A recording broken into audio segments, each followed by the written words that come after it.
Hi, thank you for joining me today. In this video, we're going to continue our series of correcting a paragraph together. The format's pretty straightforward if you're new to this. Essentially, what I'm going to do is present you with a paragraph which is on screen and will be made larger in just a moment. I will read it aloud to you, and then you're welcome to pause the video, which I'll remind you to do, reread it on your own, and then make any and all corrections, as many as you can at least, by pausing the video, examining the paragraph on a separate sheet of paper or a notebook or whatever tool you're using. And then from there, I'm going to have you resume the video, wherein we will correct it together, and we will see if your corrections align with those that I'm able to identify. And of course, if there are disparities, or perhaps you have a better idea of what should have been corrected or what should have been amended or added, etc., feel free to use the comment section below. But without further ado, I'm going to go ahead and read the paragraph to you. Excuse me for a second. Let me make sure I have it queued up. I'm looking at 3 different screens right now. Very confusing.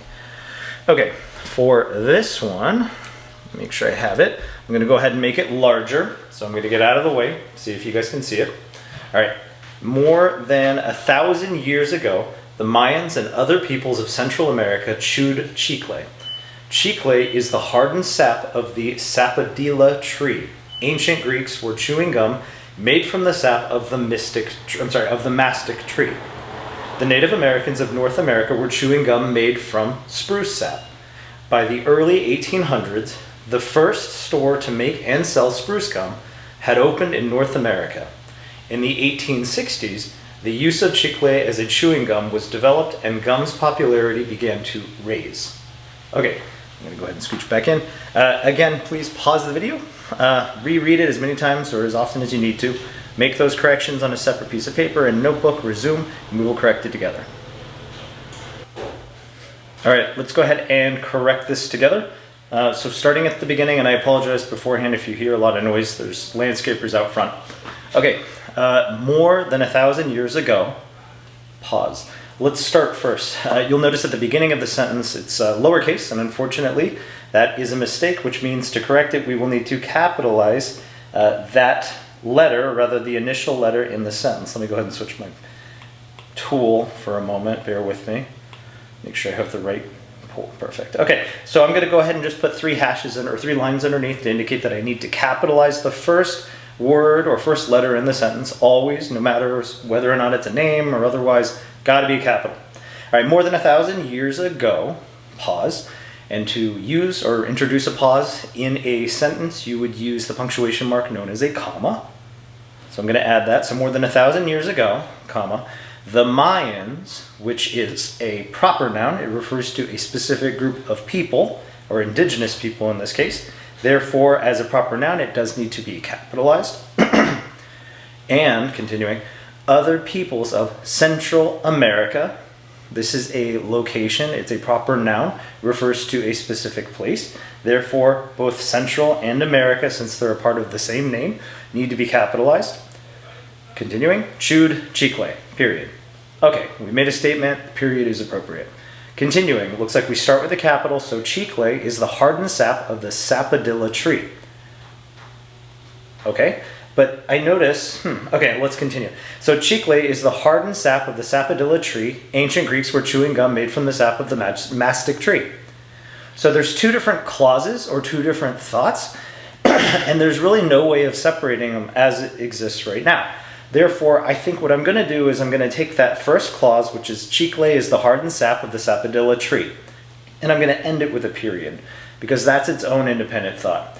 Now, because I've done that, I'm starting the next sentence brand new, which, if you remember from our first correction, means I need to capitalize the preceding word. So ancient needs to be capitalized. Ancient Greeks were chewing gum made from the sap of the mastic tree. So it follows in the same vein as the first clause, because I'm telling you, hey, this culture chewed gum from this particular tree, another culture chewed gum from another type of tree. All right, here we have the Greeks, right? Also a proper noun, refers to a specific group of people. But you notice here I've got an apostrophe, so we apostrophe re. This is actually a contraction, which means we plus r, and if I were to read it as such, ancient Greeks, we are chewing gum made from sap. That would be incorrect. Therefore, I know, well, probably shouldn't, oops, let me see if I can erase it, which I can't. Come on. All right, there we go. So I probably should not use the contraction, and instead I should opt for the word, which is phonetic, right? It sounds the same, were, without the contraction. I'm just going to get rid of, without the apostrophe. So I'm going to get rid of it altogether. So, ancient Greeks were chewing gum made from the sap of the mastic tree. I apologize again for the landscapers out front. All right, period.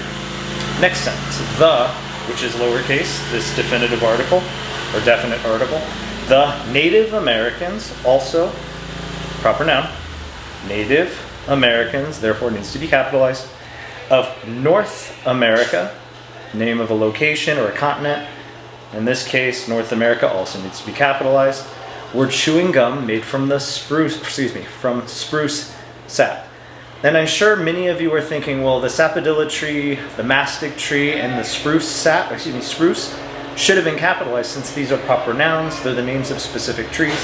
And ordinarily, I would say yes. However, when it comes to the general, like a scientific nomenclature, like when you're referring to species, or when you're referring to, in this case, species of tree, you would treat it like a general noun insofar as you would not capitalize it. And I'll explain more about that in another video. All right, so continuing. By, which begins with a capital, the early 1800s, comma, there's a pause, the first store to make and sell spruce gum had opened in North America. Again, North America is a proper noun. You need to capitalize it, period. Next word, or the preceding word, lowercase. Unfortunately, I need to capitalize it. So in the 1860s, the use of chicle as a chewing gum was developed, comma, and gum's popularity began to rise. Now here, without an apostrophe, we have the plural for gum. We're talking about mini gum, but we want to say gum owns its popularity, right? We want to show it's in possession of the popularity. Therefore, I need to add an apostrophe before the S to show the ownership. And it is directed towards its, again, popularity. So, and gum's popularity began to raise is incorrect. In fact, it began to rise, right? In the immediate. R-I-S-E. And it's a statement, therefore, I'm going to end it with a period.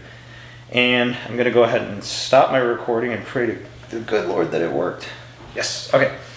All right, if you found this video helpful, I'm very encouraged to hear that. I would appreciate a like. If you haven't already, please subscribe for additional videos like this, wherein I will present you with sentence corrections, grammar rules, spelling rules, and all sorts of English-related topics. Again, if you would subscribe, if you like the video, I'd very much appreciate it. If you'd like to leave a comment suggesting another video, perhaps an issue that you took with the video that you saw today, by all means, leave your comment. All right, with that said, I look forward to seeing you in the next one. Thank you.